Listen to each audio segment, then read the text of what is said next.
Halo, saya Awi Suryadi, sutradara dari film Do You See What I See, and welcome to MD Interview.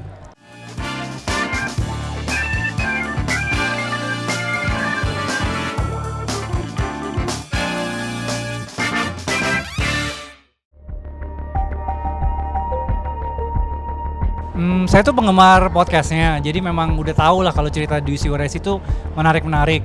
Lalu waktu ditawarin ternyata ceritanya yang First Love, saya pikir saya tuh memang udah ada itch untuk bikin film drama kan, karena udah sering syuting film horor. Nah kali ini materinya sangat drama sebenarnya, karena tentang seorang mahasiswi yang jatuh cinta untuk pertama kalinya. Jadi saya pikir, wah ini mah horror drama jadinya kan, dan bukan cuma drama, love story juga gitu kan. Memang genre yang saya suka sebenarnya. Jadi ya udah, jadi saya sangat tertarik bisa mengkombinasi cerita cinta, cerita drama dan horor.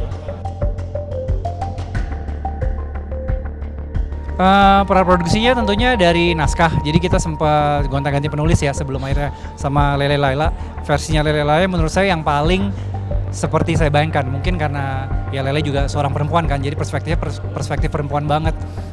Ya itu cukup lama tuh penggodokan naskah sampai gonta-ganti penulis. Lalu setelah kita happy dengan penulisnya, proses casting juga cukup lama tapi sangat-sangat memuaskan, karena seperti film-film saya sebelumnya waktu KKN pun kan saya selalu idenya adalah mau pakai orang-orang baru. Maksudnya kayak tentunya kita punya satu yang udah gede gitu ya, kayak misalnya kayak Shenina, tapi yang lain saya pengen wajah-wajah baru. Nah jadi PR saya ke casting juga, saya mau dong wajah-wajah baru yang kita belum terlalu sering lihat di film.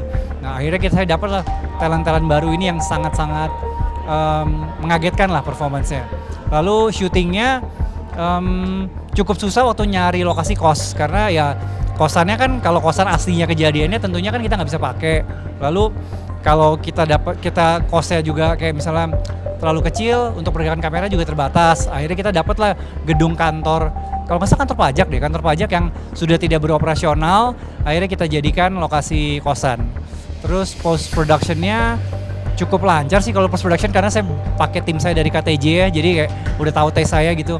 Jadi ya paling susah casting sama penggodokan naskah sama cari lokasi sih, 3 itu yang susah. Treatment khusus ada, cuma baru apa enggak ya, mungkin saya nggak pernah melakukan ini di film sebelumnya sepanjang ini gitu kan, karena saya pikir karena set kita tuh cuma kosan yang ya sudutnya itu aja, setnya maksudnya lorong lagi, kamar lagi gitu kan, nggak bisa terlalu banyak shotnya. Nah makanya akhirnya saya berpikir shotnya ya harus panjang-panjang. Jadi maksudnya kali ini kamera saya tuh subjektif kamera banget, kameranya tuh bener-bener jadi mata pemain. Jadi kita banyak melakukan long take, editingnya juga lebih sabar, gradingnya juga beda. Gradingnya nggak seperti film horror saya biasanya yang ya cuma grading matang, gambar cakep gitu. Kali ini gradingnya lebih ada grainnya, lebih pucat, karena kita pengen nyampein bahwa cerita cinta ini ya cerita cinta yang harus bikin orang was-was.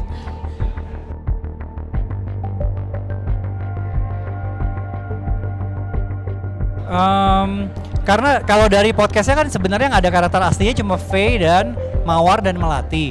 Nah kita harus tambahin teman-teman kosnya yang lain. Kita tambahin lah Kartika, kita tambahin Donna, lalu kita juga tambahin satu karakter yang paling ngerti dunia mistis. Makanya kita create karakter Miss Lin.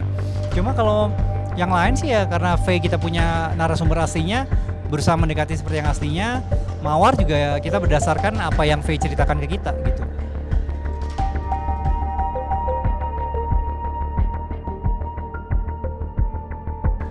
Sebenarnya nggak terlalu sulit amat sih, karena kan tahunnya nggak sejauh itu ya, tahunnya masih 96.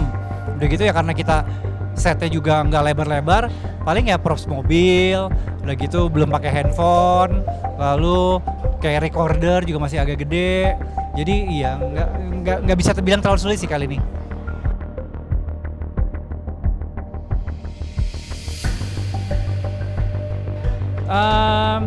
Everything is in the eyes of the beholder gitu. Artinya yang kita lihat, yang kita rasakan belum tentu sama yang orang lain lihat atau orang lain rasakan. Jadi ya message-nya adalah kita nggak boleh ngejudge orang, karena mungkin apa yang mereka lihat tuh beda sama yang kita lihat.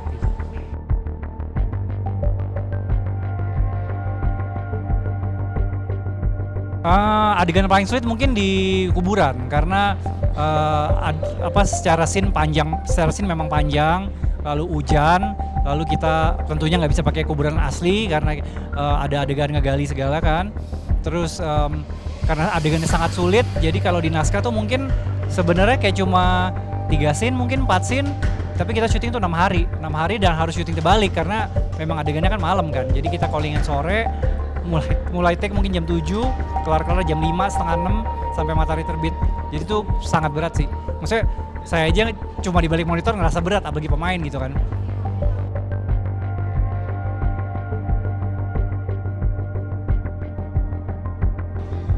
Sama set kuburan, karena itu bener-bener kita nggak nyangka bisa dapat lokasi yang semagis itu dan dekat di Cibubur.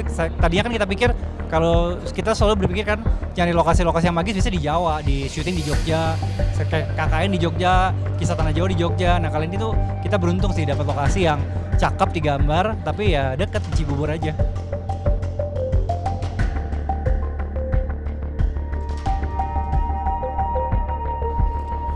Seru banget maksudnya dalam artian very inspiring ya. Saya suka kalau ngelihat totalitas mereka gitu. Saya kayak dulu tuh gue seumuran mereka kayaknya masih cengengesan, hai gitu. Mereka tuh bener-bener they come to work, they bener-bener they do it like a pro gitu, nggak ada komplain dan gampang di direct, apa aja ayo. Jadi sangat-sangat humbling dan inspiring sih.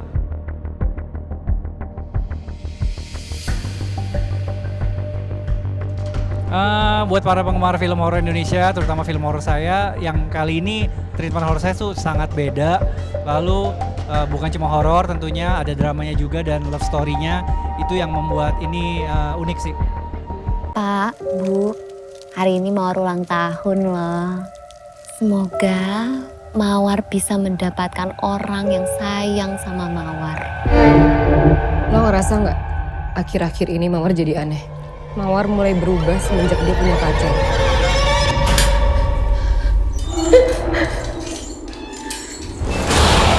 La ilaha illallah, la ilaha illallah.